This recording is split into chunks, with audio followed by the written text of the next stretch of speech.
Level world के दोस्तों अस्सलाम वालेकुम। जब रोशनी का रास्ता दिखाने वाले आग का रास्ता दिखाने लगे और वो लोग जिनको कौम अपना रोल मॉडल समझती है वो सच्चाई और झूठ का फैसला आग पे करने लगे तो बताएं उस कौम का क्या होगा और वो मुआशरा किधर जाएगा। कुछ ऐसा ही मामला है गिलगित बल्तिस्तान के वहां के उलमा का कि एक जो फिरका था उसने दूसरे को जो है चैलेंज किया और बात जो है आग के फैसले पे होने लगी। क्योंकि आग तो आग है, उसमें तो कोई भी कूदेगा वो तो जल जाएगा, लेकिन उन्होंने अपना ये जो फैसला था सच और झूठ का वो खत्म करने के लिए चुना आग को। आज इसी मामले का हम सारा जायजा लेंगे। बात कुछ यूं है कि सुन्नी मौलवी हैं वहां के मौलाना काजी निसार साहब, उन्होंने एक खत लिखा और उसमें उन्होंने कहा कि जी जो अहले तशीह भाई हैं हमारे, उनके मुतालिक कुछ उन्होंने सवालात किए और उनके अकायद के मुतालिक कुछ उन्होंने सवालात उठाए। और जब ये खत अहले तशीह दोस्त हैं उनके पास पहुंचा तो उनकी तरफ से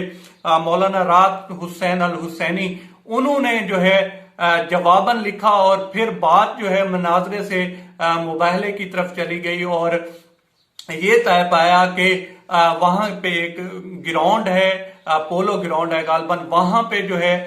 ये सारा चैलेंज किया गया कि वहां पे आग जलाई जाएगी और दोनों उलमा जो है वो उसमें से गुजरेंगे और जिसको आग जला देगी वो झूठा और जिसको आग कुछ नहीं कहेगी वो सच्चा। अब इसमें गिलगित बल्तिस्तान की जो गवर्नमेंट थी उसको भी इनवाइट किया गया था और जो वहां की आबादी है वो इस तरह से मोस्टली ज्यादातर जो लोग हैं वो इन्हीं दोनों फिरकों के हैं और जो माजी है वो भी इसी तरह का है कि वहां पे इस तरह के मुनाजरे हुए हैं और उसमें खून खराबा भी हुआ है, लोग भी मारे गए हैं। तो इस सारी बात को देखते हुए चूंकि जुम्मे का दिन जो था वो मुतय्यन किया गया कि जुम्मे के दिन वहां पे जो है आग जलाई जाएगी और दोनों उलमा कराम वहां से गुजरेंगे। लेकिन फिर गवर्नमेंट ने, वहां की गवर्नमेंट ने दानिशमंदी दिखाई और वो आगे आए, एक स्टेप आगे आए और वहां के जो इंफॉर्मेशन मिनिस्टर हैं फतेहुल्लाह खान साहब, उन्होंने फिर जो है कोशिशें की और दोनों जो उलमा कराम थे काजी निसार और राहत हुसैनी,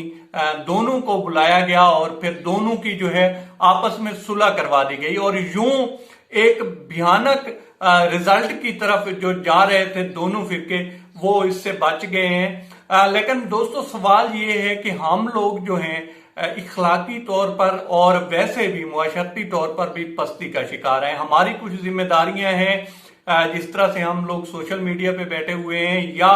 वो लोग जो मसाजिद में बैठे हुए हैं या स्कूलों में बैठे हुए हैं, ये वो जगह हैं जहां से आप किसी को एजुकेशन पहुंचा रहे हैं, जहां से लोग सीख रहे हैं। और अगर आप इस तरह का मैसेज देंगे और इस तरह से एक दूसरे को टारगेट करेंगे तो उसका रिजल्ट क्या होगा? उसका रिजल्ट वही होगा जो मेजर गोरावारिया कहता है कि हमें कुछ करने की जरूरत नहीं है, हम दुबई से पैसा चलाएंगे, शिया सुन्नी करवाएंगे और इसी तरह से बाकी जो फिरके हैं उनको भी आपस में लड़ाएंगे और पाकिस्तान में एक खून खराबा होगा और उसका फायदा हमें होगा। और हम इस तरह से तो लगता ऐसे ही है कि अपने मुखालिफ के जो हाथ हैं वो मजबूत करने चले थे, लेकिन इसमें दानिशमंदी दिखाई गवर्नमेंट ने। और ये जो व्लॉग है इसके करने का जो मतलब ही यही है